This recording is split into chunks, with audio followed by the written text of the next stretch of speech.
Hello people of the internet, this is Lee and today I'm going to be reviewing Batman number 34. This has writing credits from both Scott Snyder and Gary Duggan. The reason for that being that the story is written by both of them, however the issue is written by Gary Duggan. The art is by Matteo Scalera. And this is actually a one-shot issue. The last story arc, 0 Years, come to a finale. It had its finale in issue 33. Next month is going to be the Future's End tie-in, and the month after that, they're starting the next storyline, which is called Endgame. So this is just kind of a little bit of an interlude with a different author. And I think it's a good one. I think that Gary Duggan, this is actually his introduction to writing for Batman, and he'll be continuing to do so in Arkham Manor. That'll be coming out in October as well. That'll be issue 1. So this is a bit of a preview for his writing, and I think that that's really clever on DC's part to do that, because when you have a fairly unknown writer doing a new series for such a big publisher, it could definitely be something that a lot of people overlook just because they've got enough in their pull already or they don't care. But giving us the chance to see his writing through a book that we're already pulling each month, that's just really smart marketing. And I'm glad they did it, because even though I may have picked up Arkham Manor anyways, now I'm looking forward to it a little bit more because I actually like the writing in Batman issue 34. So, as I said before, this is a one-shot. It's actually a standalone story. It introduces its own villain. It does provide some information about other things that have happened in Gotham, but I feel like they did so in a way that seemed organic. It didn't make me think, oh, this is hearkening back to Batman Eternal or to 0 Year or Death in the Family or any of the other stories that have come before in the New 52. So I feel like they did a good job with that. This really just tells the entire arc of Batman's interactions with this particular villain in a single issue. So it does a very good job at being a one-shot. It also does a good job of... Gary Duggan did a great job writing Batman. A lot of people have done it. Some huge names have done it, and some huge names have done it well. So, frankly, I feel like writing Batman, drawing Batman, there are these giant, giant shoes to try to fit into, and a lot of people haven't been successful.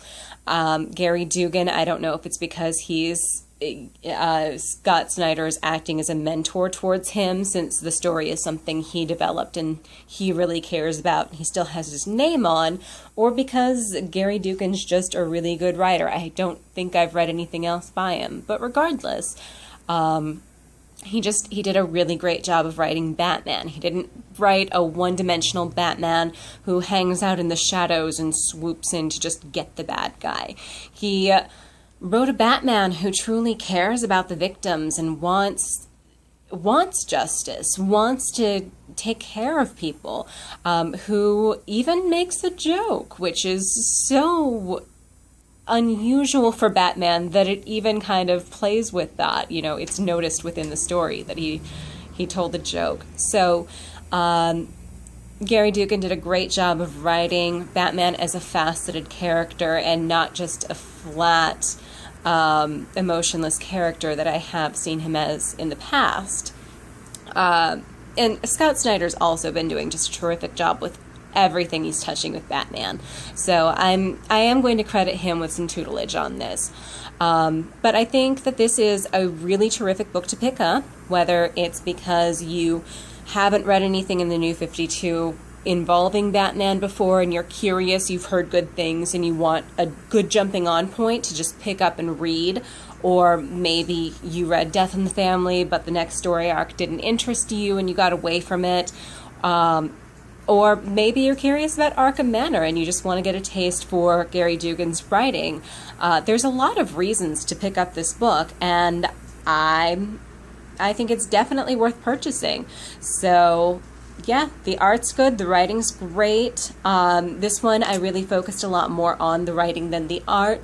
I thought that it was very good and very polished, but I've just honestly come to expect that from Batman because he's a property DC cares very much about, and they try to make sure that they always show him to the best of their ability.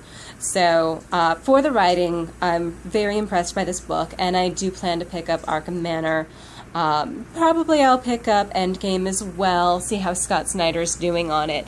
I haven't been a fan of everything crossing over so many different books. You know, things are going into Batman and Robin and Batman Incorporated and just all over the place, and I don't care for that. Especially when sometimes the issue, the reading order isn't the same as the publication order, so it bothers me. But at this point, it's been going on for long enough. They've had a chance to get the kinks out. I might be willing to pick up the Endgame storyline and start reading that. So yeah, overall, good book, good starting point, good just break from some of the lengthy stories if you have been reading Batman, just to give you a quick story without having to get super involved. So definitely pick that up. And if there's anything else you would like me to review, please let me know in the comments. If you would like to like or subscribe to my channel, I appreciate that as well. Just let me know, and you guys have a great day. Bye.